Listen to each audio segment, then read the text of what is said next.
7월 26일 화요일 아침 보리떡입니다. 오늘 함께 볼 말씀은 야고보서 5장 7절에서 11절입니다. 그러므로 형제자매 여러분, 주님께서 오실 때까지 참고 견디십시오. 보십시오. 농부는 이른 비와 늦은 비가 땅에 내리기까지 오래 참으며 땅의 귀한 소출을 기다립니다. 여러분도 참으십시오. 마음을 굳게 하십시오. 주님께서 오실 때가 가깝습니다. 형제자매 여러분, 심판을 받지 않으려거든 서로 원망하지 마십시오. 보십시오. 심판하실 분께서 이미 문 앞에 서 계십니다. 형제자매 여러분, 주님의 이름으로 예언한 예언자들을 고난과 인내의 본보기로 삼으십시오. 보십시오. 참고 견딘 사람은 복되다고 우리는 생각합니다. 여러분은 욥이 어떻게 참고 견디었는지를 들었고 또 주님께서 나중에 그에게 어떻게 하셨는지를 알고 있습니다. 주님은 가여워하시는 마음이 넘치고 불쌍히 여기시는 마음이 크십니다. 아멘. 우리는 초대교회 공동체의 신앙을 우리 신앙의 본으로 여깁니다. 우리의 신앙, 우리의 공동체, 또 우리의 삶이 어때야 하는지 우리는 처음 교회 공동체를 들여다보면서 지혜를 얻습니다. 우리가 이렇게 처음 교회 공동체의 이야기를 들여다보면서 마음을 다잡는 것은 이 처음 교회 공동체의 모습이 참 신앙의 모습을 보여주고 있기 때문이기도 하지만 우리가 겪는 실수와 시행착오를 똑같이 겪었던 이 신앙 공동체를 들여다보면서 어떻게 우리가 겪는 어려움을 헤쳐나갈 수 있을지 지혜를 얻을 수 있습니다. 오늘 함께 읽은 야고보서의 말씀은 예수님을 기다리다 지친 사람들을 향한 말씀입니다. 마가의 다락방에서 성령님을 만난 이후로 예수님을 따르던 사람들은 확신을 가지고 열정적으로 살았습니다. 세상의 박해도 이들의 확신과 열정을 꺾을 수 없었고 처음 교회 사람들은 이 빈곤 가운데서도 인간됨을 잃지 않으면서 서로를 열정적으로 돌보고 헌신할 수 있었습니다. 세상 사람들은 이들의 모습을 보면서 새로운 희망을 볼 수 있었고 좌절한 사람들은 이들을 통해서 다시 일어나는 그런 기적을 맛볼 수 있었습니다. 그러나 다시 오시겠다고 약속하셨던 주님은 아무리 기다려도 오시질 않고 기다림의 시간이 한없이 길어지자 확신도 열정도 계속 한결같을 수는 없었습니다. 마치 우리가 수련회에서 뜨겁게 기도하고 집으로 돌아왔을 때 하나도 다르지 않은 그런 일상을 마주하는 것처럼 뜨거웠던 시간은 점점 미지근하게 식어가고 있었습니다.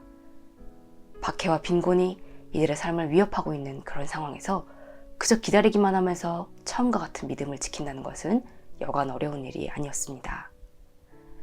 가난한 사람이나 부자나 함께 나누어 먹으면서 누리던 그 기쁨도 계속되지 못했습니다. 교회 안에서 일어나는 여러 문제들 사이에서 헌금을 많이 하는 이들의 목소리가 점점 커지기도 했습니다. 세상에서 느끼던 차별과 소외가 이 그리스도교 공동체 안에서도 어느새 곰팡이처럼 스멀스멀 피어나고 있었습니다. 차별과 소외는 서로에게 상처를 입혔고 서로를 원망하게 만들었습니다. 결국 처음 교회 공동체는 서로에게 거친 말들까지 주고받으면서 씻을 수 없는 상처를 주고받고 있었습니다. 오늘 야고보서는 이런 시간을 겪고 있던 처음 교회 공동체를 향해서 주님께서 오실 때까지 참고 견디라 라고 말합니다. 그러면서 농부의 이야기를 들려줍니다. 야고보서 5장 7절과 8절을 공동번역성서는 이렇게 번역합니다. 농부는 땅이 귀중한 소출을 낼 때까지 끈기 있게 가을비와 봄비를 기다립니다. 여러분도 참고 기다리며 마음을 굳게 하십시오.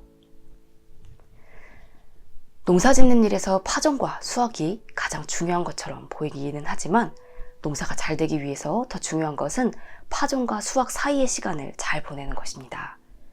농부는 이미 파종 전부터 땅을 일궈서 밭을 만들고 파종 후에는 잘 자랄 수 있도록 물도 대주고 풀도 뽑아주고 벌레도 쫓아주면서 우리가 차마 다 알 수 없는 그런 노력을 기울입니다.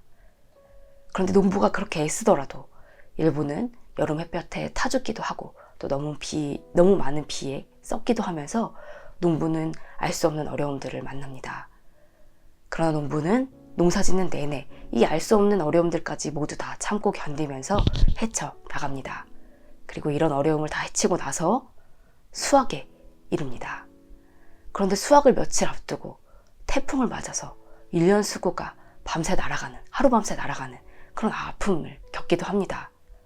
하지만 이 과정을 다 거치면서도 농부는 결코 포기하지 않습니다. 묵묵히 풀을 뽑아주고 벌레도 쫓아주고 또 물도 마르지 않게 대주면서 그 과정 하나하나에 정성을 쏟습니다. 알 수 없는 변수들이 농작물을 상하게 할 때라도 농부는 묵묵히 그 일들을 열매를 위한 과정으로 받아들이면서 견디어냅니다. 우리는 모든 것이 점점 가속화되는 그런 세상에 살고 있습니다. 클릭하자마자 바로 결과를 볼 수 있는 그런 세상에서 살아가고 있습니다. 우리는 이런 세상에 살면서 점점 더 기다리고 견디는 일을 어려워하게 되었습니다. 우리의 온갖 욕망이 단 한 번의 클릭으로 충족되기를 바라면서 우리는 살아가고 진리를 추구하는 데에서조차 증문즉답의 형식으로 진리를 찾으려고 합니다. 암과 삶이 부대끼는 투정 없이 진리를 찾아가는 그 긴 과정을 모두 다 생략하고 그저 얕게 뿌리내린 진리에 기대서 살면서 순간의 만족을 얻어 살려고 합니다. 그러나 오늘 야고보서의 말씀처럼 우리가 따르는 하나님 나라의 가치들은 클릭 한 번이나 증문즉답의 형식으로 우리에게 주어지지 않습니다. 농부가 파종 전부터 수확까지 무수한 과정을 겪어내고 견디어내듯이 필요한 과정을 다 견디어내고 겪어낼 수 있을 때 비로소 우리는 주님이 주시는 새로운 희망과 만날 수 있는 것입니다. 야고보서는 농부와 예언자들과 욥을 참음의 본보기로 말합니다. 농부와 마찬가지로 예언자들도 씨를 뿌렸던 사람입니다. 예언자는 아무도 귀 기울이지 않더라도 또 때로 웃음거리가 되더라도 멸시를 받고 천대를 받더라도 농부처럼 그 과정을 다 견디어냅니다. 그 어려운 과정을 다 거치고 나서야 예언자가 전하는 말은 사람들의 영혼으로 스며들고 세상을 흔들었습니다. 욥은 어떤 사람입니까? 욥은 알 수 없는 진리와 싸우기를 멈추지 않았던 사람입니다. 욥은 하나님을 알고자 그 뜻을 알고자 묻고 또 물으면서 고통 속에서도 하나님 알기를 포기하지 않았습니다. 욥은 진리를 고민하고 치열하게 물어가는 그 과정을 다 겪고 난 후에야 주님의 계획은 반드시 이루어진다는 것을 알았습니다 하는 고백을 하게 됩니다. 모든 과정이 생략되고 증문즉답의 진리가 세상을 이끌어가는 그런 세상에 살면서도 하나님을 향해 가는 길에서만큼은 이 과정을, 모든 과정을 다 견디어내야만 한다고 야고보서의 말씀은 우리에게 말합니다. 오늘 하루 이 과정이 되는 시간들을 잘 견디어내는 우리들이 될 수 있었으면 좋겠습니다. 농부처럼 묵묵히 또 예언자처럼 외로움도 이겨내면서 또 욥처럼 끝까지 포기하지 않으면서 주님께 나아가는 그 과정을 충실히 견디어내고 살아내는 우리들이 될 수 있기를 바랍니다. 기도하겠습니다. 우리의 희망이 되시는 주님, 새로운 꿈을 꾸고 새로운 세상을 바라면서도 그 과정은 다 견디어내지 못하는 어리석은 우리들을 헤아려 주소서. 주님께로 가는 길은 지름길도 없고 다른 수도 없다는 것을 알게 하소서. 농부가 소출을 기대하며 묵묵히 그 어렵고 힘든 시간을 성실히 견뎌내듯이 우리도 과정을 견디는 그런 신앙을 갖게 하시고 그 과정 가운데 지치고 어려운 시간을 보낼 때 매일매일 새롭게 내려주시는 주님의 은혜를 경험하게 하소서.